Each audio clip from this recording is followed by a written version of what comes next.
देखिएगा आज हम एक्सरसाइज 1.2 का क्वेश्चन नंबर 2 करेंगे। देखिए क्वेश्चन क्या है। क्वेश्चन ये है कि हमें प्रूव करना है 3 plus 2 root 5 is irrational. 3 plus 2 root 5 is irrational. हमें इस नंबर को क्या इरेशनल प्रूव करना है। हमें पता है ये नंबर इरेशनल है, लेकिन फिर भी हमने क्या करना है, इसको प्रूव करना है।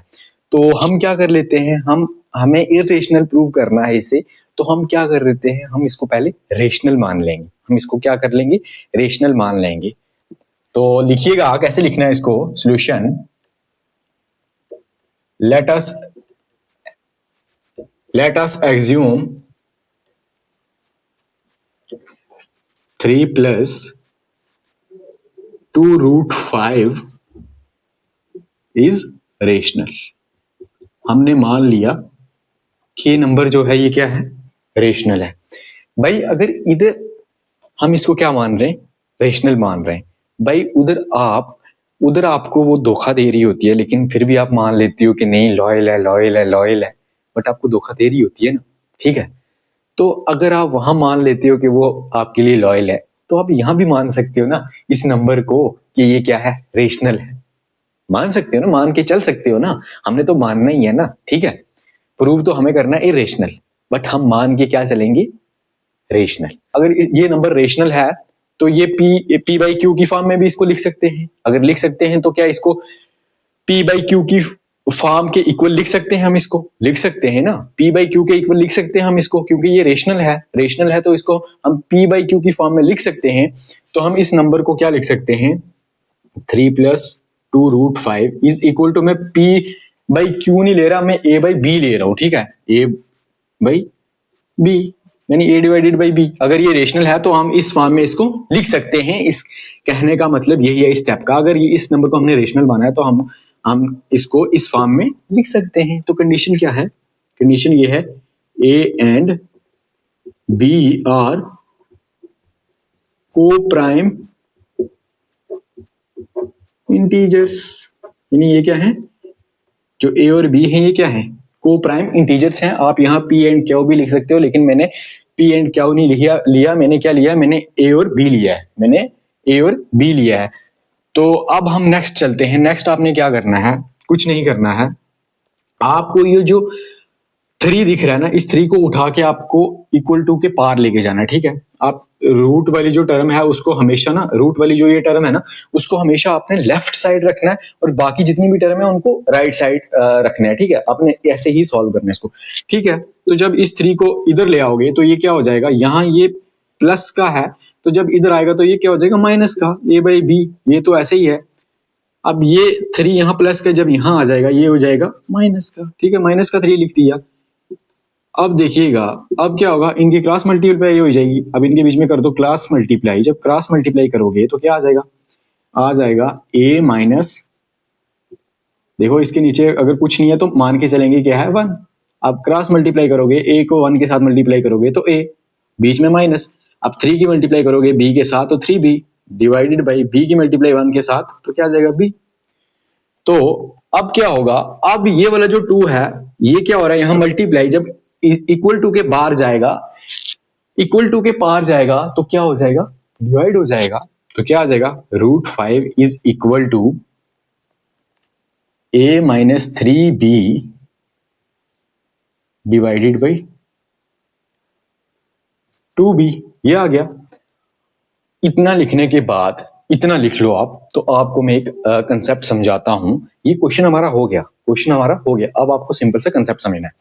ये आपको लिखना नहीं है, ये जस्ट मैं आपको बता रहा हूं। देखो इंटीजर प्लस इंटीजर, जब हम इंटीजर में इंटीजर प्लस करेंगे, जो भी रिजल्ट आएगा उसका, जो भी इंटीजर हमें वापस मिलेगा वो क्या मिलेगा, रेशनल।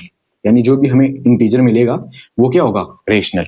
अब इंटीजर में से इंटीजर माइनस करेंगे, जो भी रिजल्ट आएगा, जो भी नंबर आएगा वो क्या होगा, रेशनल। इंटीजर के साथ कोई भी इंटीजर मल्टीप्लाई करेंगे तो रिजल्ट जो आएगा वो क्या होगा, रेशनल। इंटीजर को इंटीजर से डिवाइड करेंगे, इंटीजर को इंटीजर से डिवाइड करेंगे, जो भी रिजल्ट आएगा रेशनल। कहने का मतलब अगर इंटीजर में इंटीजर प्लस करेंगे जो भी उसका रिजल्ट आएगा वो क्या होगा, रेशनल। इंटीजर में से इंटीजर माइनस करेंगे, जो भी रिजल्ट आएगा रेशनल। इंटीजर को इंटीजर से मल्टीप्लाई करेंगे तो जो भी रिजल्ट आएगा रेशनल। इंटीजर को इंटीजर से डिवाइड करेंगे, जो भी। यहां तक आप लिख लीजिए, फिर हम नेक्स्ट चलते हैं। ये वाली चीज आपको समझाने के लिए है, ये आपको लिखनी नहीं है।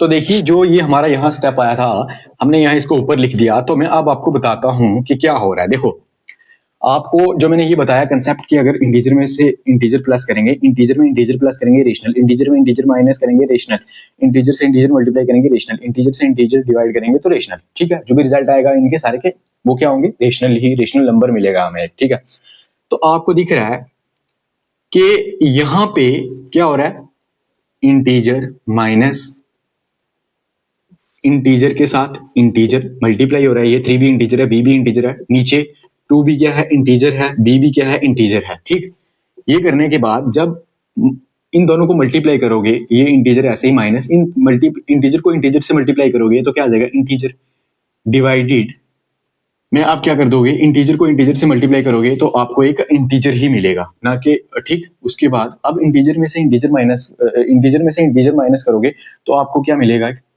इंटीजर मिलेगा। ठीक, अब इंटीजर, ये इंटीजर ऐसे का ऐसे ही। अब इंटीजर को इंटीजर से डिवाइड करोगे, इंटीजर से इंटीजर को डिवाइड करोगे तो जो भी हमें नंबर मिलेगा, इंटीजर को इंटीजर से डिवाइड करोगे, जो भी नंबर मिलेगा वो क्या होगा, रेशनल। वो क्या होगा, रेशनल। वो क्या होगा, रेशनल। कहने का मतलब देखो, यहाँ इंटीजर को हम क्या कर रहे हैं, पहले मल्टीप्लाई कर रहे हैं दो इंटीजर्स को, फिर मल्टीप्लाई करने के बाद इंटीजर में से माइनस कर रहे हैं, फिर माइनस करेंगे तो इंटीजर आ जाएगा, फिर इंटीजर को नीचे से डिवाइड कर देंगे, इंटीजर को इंटीजर से डिवाइड करेंगे तो जो भी रिजल्ट आएगा वो क्या होगा, रेशनल। कहने का मतलब ये पूरी इस कहानी को सॉल्व करने के बाद ना जो भी एक नंबर आएगा वो क्या होगा, रेशनल। यानी कहने का मतलब ये पूरा का पूरा नंबर क्या होगा, रेशनल। तो देखिएगा यहां क्या है, here A and B are co-prime integers, so a minus 3b divided by 2b is a rational। इतनी कहानी होगी कि आपको पता चल गया ये वाले जो साइड है ना, इज इक्वल टू के इस साइड वाली जो साइड है, मतलब जो राइट साइड है वो आ गई हमारी क्या, रेशनल। इतना पता चल गया आपको, वो आ गई रेशनल। कैसे आई, कंसेप्ट समझा दिया। बट वी नो, जैसा कि हम जानते हैं, √5 is a irrational. But we know √5 is a irrational. लेकिन हम जानते हैं कि √5 क्या है, इर्रेशनल होता है। ठीक है, √5 क्या होता है, इर्रेशनल होता है। ये हमने पीछे भी प्रूव किया है कि but we know √5 is a irrational, कि हम जानते हैं कि √5 क्या है, इर्रेशनल। अब ये आ गया इर्रेशनल, लेफ्ट साइड इसकी इर्रेशनल आ गई, राइट साइड इसकी रेशनल आ गई। अब हम चलते हैं नेक्स्ट, और क्वेश्चन होगा खत्म। इतना लिखिए, फिर मैं आपको आगे बताता हूं क्या हो रहा है।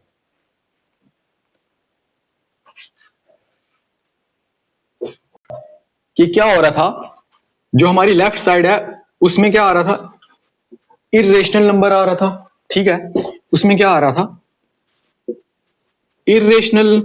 जो भी √5 था वो क्या था, इर्रेशनल।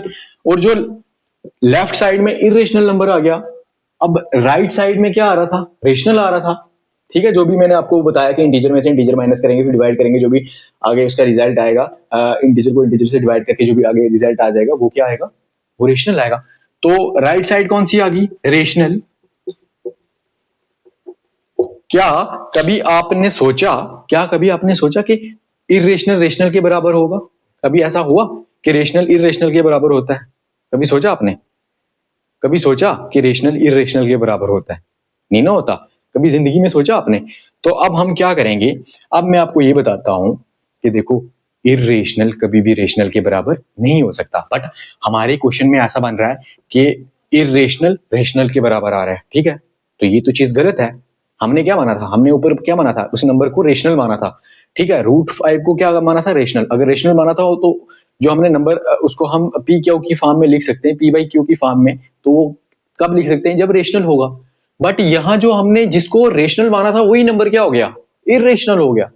जो नंबर हमने रेशनल माना था वही इर्रेशनल हो गया भाई। माना था ना स्टार्टिंग में कि हम इसको रेशनल मान रहे हैं इस पूरे नंबर को, तो हम इसको रेशनल है अगर तो हम इसको p बाई क्यू की फॉर्म में लिख सकते, लेकिन हमने a बाई b की फॉर्म में लिखा है, ठीक है। तो अब नेक्स्ट यहाँ पे जब हम आगे आए तो हमने देखा कि जो जिस नंबर को हमने रेशनल माना था वो क्या हो गया, इरेशनल हो गया। कैसे हुआ कि देखो, कभी भी क्या आपको लगता है कि जो है इरेशनल रेशनल के बराबर होगा? लगता है आपको? आपने कभी सोचा कि रेशनल इरेशनल रेशनल के बराबर होगा? नहीं हो सकता ना, कभी भी इरेशनल नंबर रेशनल के बराबर नहीं हो सकता, is not equal to rational. So our assumption 3 plus 2 root 5 is a rational, जो हमने माना था कि ये नंबर क्या है, रेशनल, इज रॉन्ग। वो क्या होगी? गलत होगी। वो चीज क्या होगी? गलत। तो अब क्या आ जाएगा?